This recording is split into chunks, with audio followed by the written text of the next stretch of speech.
be on. Definitely the ideal tire here. As we watch Purple Catfish coming through the final section under the float stands, actually. It's a 27,000 seating area with a soft day. The national team for Singapore actually does play there.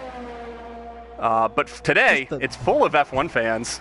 The money that is screaming out of this arena, man. I can't.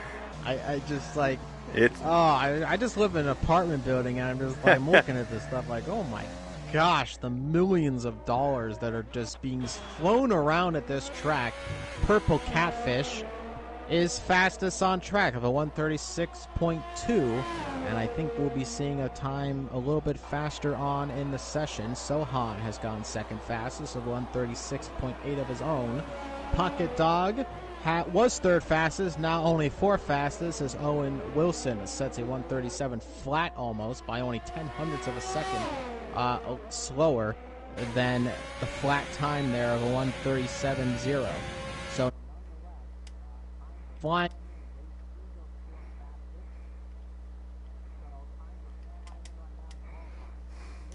Actually, only two medium tire runners, a few soft tire runners. Let's ride on board. Let's see if we.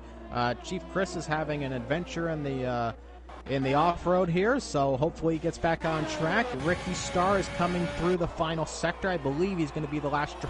He may go in the pit lane, but he has a little bit of a moment coming out of the final turn, or the penultimate turn there, but he is going to go fastest on track regardless with a 135.9. That is on the softs meanwhile, so that is the softest tire, and he has a bit of a moment. I expect he may have been able to go into the mid-135s if not for that moment from the rear.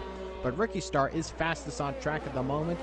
Again, big asterisk on the soft compound tire, where a lot of drivers are probably going to be looking to try to start onto the mediums. If you're a traditional Q3 runner, you may be a little bit more confident in just going out onto the mediums, like Vapor Hayden is doing right now, coming back out on track on the medium tire. Yeah, some of the faster drivers in this. Vapor Hayden actually coming back. He was racing for a while, left the league for a little bit, but he's back. This is his first race since his return. Finished second place last year before the rebrand of the league to Savior 6. So definitely one of the faster drivers in the field. We'll see if he can capitalize here in his comeback debut at Singapore. And thank you everybody currently joining us live on the live stream. You are watching live coverage of the Singapore Grand Prix from Savior 6 Racing League.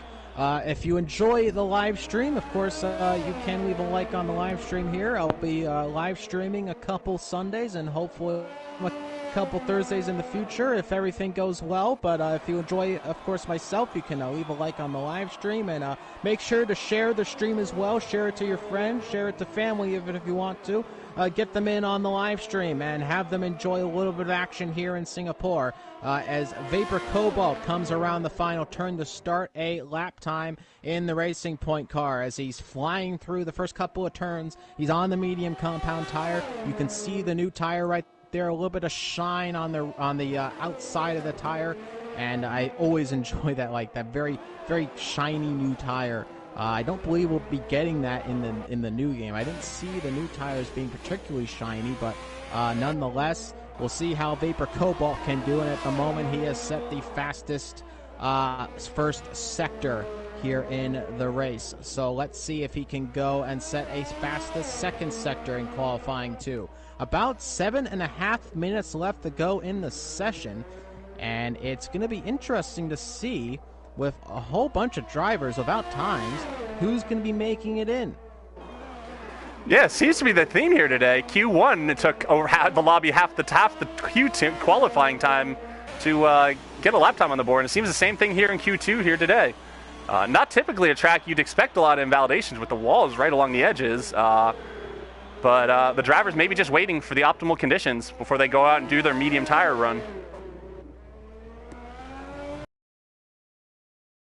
Nonetheless, we will get with the end of Vapor Cobalt's time, and let's see what time it's going to be. He has set some flying sectors so far. He's coming around the final turn, and that time is going to be fastest a 135.6 on the medium tire. That is a great lap on the medium tire. Surely going to put him into the next session. Yeah, Hayden is actually on a pretty good lap right now as well, coming around the other Vapor driver. We saw them P1 and P2 until Granny Boy knocked them off in Q1. But the McLaren of Hayden coming around to set a lap should be a pretty decent time here. Coming around the final turn, and he has gone on pole himself, beating his teammate on the medium tire, 135.4 by almost 0.2 of a second. What a time from Vapor Hayden. And the Vapor drivers are looking strong here, but we want to mention good old Granny Boy's coming out again. He's on the medium tire, and he is going to start his own lap. And let's get set and ready. Let's see how it goes. Coming into turn number 2, back on the power and flinging it through, coming towards the end of sector 1. And as he's back on the power, onto the DRS straight. DRS flap opens. Let's see what that sector 1 split is. It going to be a purple sector 1? Are we going to see a little bit of extra pace? Now, we are going to see it from Granny Boy, and he is putting some pressure on those Vapor drivers. Granny Boy looking really strong right now here under the floodlights of Marina Bay.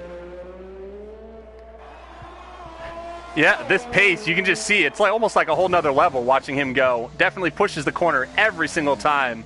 Surprised he doesn't invalidate what some other drivers are, but he's right up to the edge of the wall. You think about the speed these cars are going through some of these turns, and you think about doing it in your road car. It is a whole different ballgame with these cars. Enough speed, enough downforce that they can drive upside down at just 80 miles an hour. Thousands of pounds of downforce on these cars, of course, not just on the top, but also on the rear. The rear diffusers of these cars, extremely powerful. Granny Boy, he does have a racing point in front of him. That is King Caesar, who I believe is also on a lap. And, oh, this is going to get a little dicey here for Granny Boy. And, oh, no! Big invalid. That is not what you want to see in qualifying. And King Caesar definitely gave Granny Boy a little bit of problems there. And Granny Boy's back into the pit lane. And I don't know necessarily what the rules are for lap impeding, but that is definitely going to come into play. King Caesar sets a 148.8, a time not befitting of the top 10 at the moment, as he has problems from the rear tire. But you can't be too happy if you're